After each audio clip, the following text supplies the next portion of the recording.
আলাইকুম, কেমন আছেন আপনারা সবাই? আলহামদুলিল্লাহ, আপনাদের দোয়ায় আমরা সবাই ভালো আছি। আমি কায়নাত ইসলাম, জাপান থেকে। আজকে যে ভিডিওটা দেখতে পাচ্ছেন, এই ভিডিওটা ছিল ঈদের পরের দিনের ভিডিও।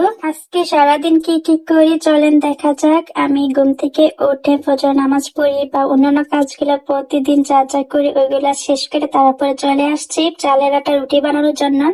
আমরা ছোট থেকে দেখে আসছি বা বিয়ের পরেও দেখেছি যে শ্বশুর বাড়িতে ঈদের দিন বিকেলে গরু মাংসের সাথে খাওয়া হয় চালের আটার রুটি। তো জাপানে আমি বানাই মাঝে মধ্যে বানানোর পরে।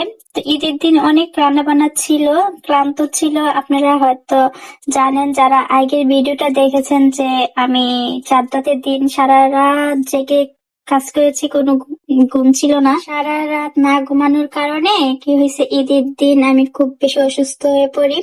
তো কোথাও যাওয়া হয় নাই বা আমি কোনো কিছু ওরকম করতে পারি নাই।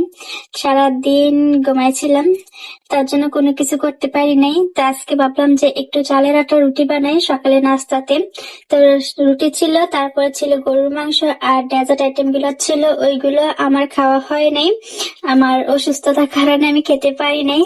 আলহামদুলিল্লাহ, আমাদের সকালে নাস্তা করা শেষ। অনেক বেশি মজা হয়েছিল, আমি অনেক আয়েশ করে বসে খেয়েছি। আমি ঈদের দিন কিছু খেতে পারি নাই, খুব বেশি ক্লান্ত লাগতেছিল, শুধু ঘুম ছিল চোখে। তো আমার রান্নাঘরের অবস্থা তো দেখতেই পারলেন, পাতিল তারপর হচ্ছে প্লেট যা ছিল সবগুলো নোংরা হয়ে পড়ে আছে।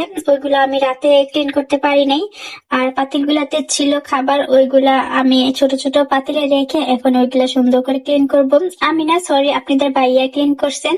তো এখানে সবগুলো আপনাদের ভাইয়া ক্লিন করে দিয়ে গেল, আর আমি এখন পানি জড়ানোর জন্য রেখে দিছি। এই তো দেখেন পরিষ্কার করা হয়ে গেছে রান্নাঘর। আপনাদের ভাইয়া রান্নাঘর ক্লিন করতেছিল, তার মধ্যে আমি বিছানা তারপর অন্যান্য কাজগুলো করতেছিলাম। ভিডিও ছিল কিন্তু ওইগুলা ডিলিট হয়ে গেছে, খুব মন খারাপ করতেছিল। এই জন্য আমি ভিডিওটা ভাবতেছিলাম দেবো কিনা। তো যাই হোক, যতটুকু ছিল তার মধ্যে দিয়ে দিলাম। এরই মধ্যে সবকিছু গুছিয়ে আমি গোসল করে রেডি হয়ে গেলাম। আমরা ঘুরতে যাবো। ঈদের দিন কোথাও ঘুরতে যেতে পারি নাই, শরীর ভালো লাগতেছিল না, বললামই তো। তার জন্য ভাবলাম যে আজকে আমরা ঘুরতে যাব। আর ঘুরতে বের হওয়ার পরপরই দেখি যে অ্যাক্সিডেন্ট হয়েছে। আর এই ইয়েগুলা দেখলে খুব বেশি মন খারাপ করে, কোথাও যেতে ইচ্ছে করে না, খুব ভয় লাগে। আমার তো খুব খারাপ লাগতেছিল। আর আজকের ওয়েদারটা অনেক বেশি সুন্দর, মেঘলা মেঘলা ছিল। তো এখন বৃষ্টি নেই, খুব বেশি ঠান্ডা একটা ওয়েদার, অনেক বেশি ভালো লাগতেছিল। তো আপনাদেরকে তো বলাই হয়নি আমরা কোথায় যাব। আমরা যাব ইয়োকোহামা। জাপানে আসার পরে আমরা প্রথম গিয়েছিলাম, তো আজকে অনেক বছর করে আবার যাচ্ছি ইয়োকোহামাতে ঘুরতে।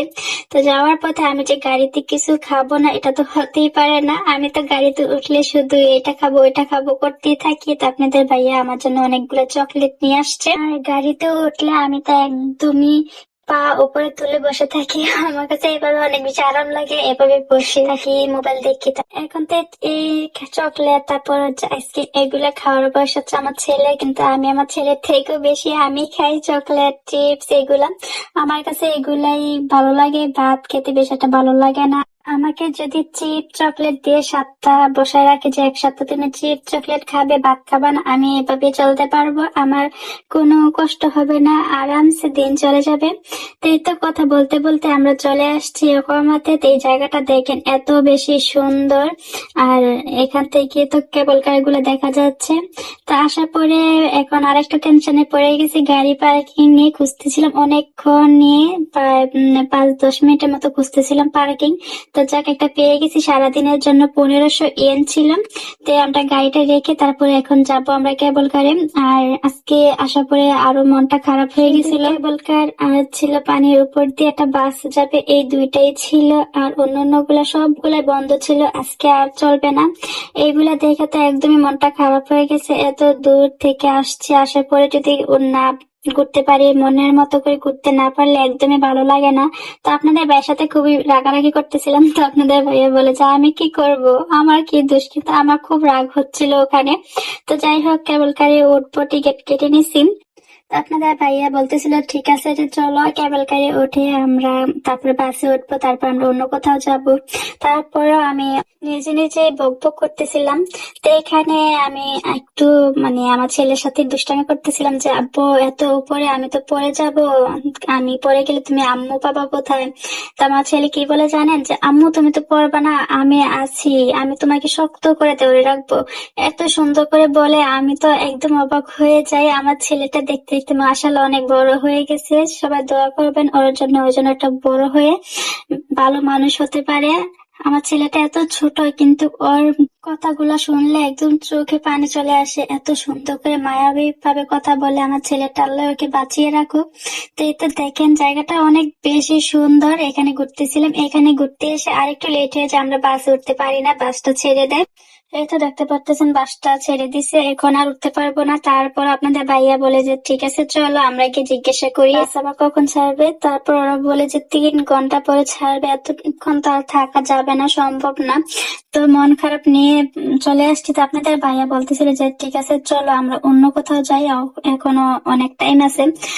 তো আমার যেতে ইচ্ছা করতেছিল না। আর আজকে আমি যে জুতাগুলো পরে আসছিলাম এগুলা পরার কারণে আমার পায়ে পুরা ফুসকা উঠে যায়। তো আমার খুব বেশি কষ্ট হচ্ছিল। ওই সময়টাতে যে কি রাগ হচ্ছিল, সবটা রাগ আপনাদের ভাইয়ের উপর দিয়ে গেছে। আমার এত রাগ হচ্ছিল, মনে হচ্ছিল কেন আসলাম, বাসা থাকলে হয়তো ভালো হতো, ওখানে আমি শুয়ে বসে থাকতাম, ওখানে ভালো লাগতো। এখানে আসার পর এত রাগ হচ্ছিল সবকিছু মিলেমিশে।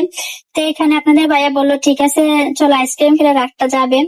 এখানে আসার পরে আমার পায়ের ব্যথা, আমি হাঁটতে পারছি না। আপনাদের ভাইয়া আইসক্রিম খোঁজা নিয়ে ব্যস্ত, অনেকক্ষণ ধরে আইসক্রিম খুঁজতেছে, এটা খাবেন ওইটা খাবেন। আর জাপানের চোখের সামনে অনেক খাবার থাকে, অনেক মজাদার মজাদার খাবার থাকে, সবগুলো আমরা খেতে পারি না, হালাল হারাম দেখে শুনে খেতে হয়। আমাদের পছন্দ মতো হালাল চিপস, চকলেট, আইসক্রিম নিয়ে নিছে, এখন বাসায় চলে যাব। আমার ভিডিওটা যদি আপনাদের কাছে এতটুকু পরিমাণ ভালো লেগে থাকে প্লিজ ভিডিওটা লাইক করবেন, শেয়ার করবেন, কমেন্ট করে জানিয়ে যাবেন এবং সাবস্ক্রাইব করে পাশে থাকবেন। তাহলে কি হবে, আমার ভিডিও ছাড়ার সাথে সাথে আপনাদের কাছে পৌঁছে যাবে। আর যদি কমেন্ট করে জানান তাহলে বুঝতে পারবো যে আমার ভিডিওটা আপনাদের কাছে ভালো লাগে, আমি ভিডিও আরো সুন্দর করার চেষ্টা করব। তো এই তো আমাদের গাড়ি চলে আসছে, এখন বাসা যাব। আপনাদের ভাই অনেকবার বলতেছিল যে অন্য কোথাও যাওয়ার জন্য, কিন্তু আমি যাব না, আমার পায়ে ব্যথা ছিল প্রচুর, আমি হাঁটতে পারছিলাম না। জানি আজকে ভিডিওটা তেমন বেশি সুন্দর হয় নাই, কোথা থেকে শুরু করছি, কি ভিডিও দিছি জানি না। তারপরে এটা যেহেতু আমার শখের পেজ, তো এখানে আমি কি কি করি ওইগুলা দেখানোর চেষ্টা করি। সবগুলা দিতে পারি না আমি জানি, তারপরেও এগুলা স্মৃতি হিসেবে রাখার জন্য আমি দেই। তো আজকে এই পর্যন্তই, নতুন আরেকটা ভিডিও নিয়ে আসার আগ পর্যন্ত সবাই ভালো থাকবেন, সুস্থ থাকবেন, আল্লাহ হাফেজ।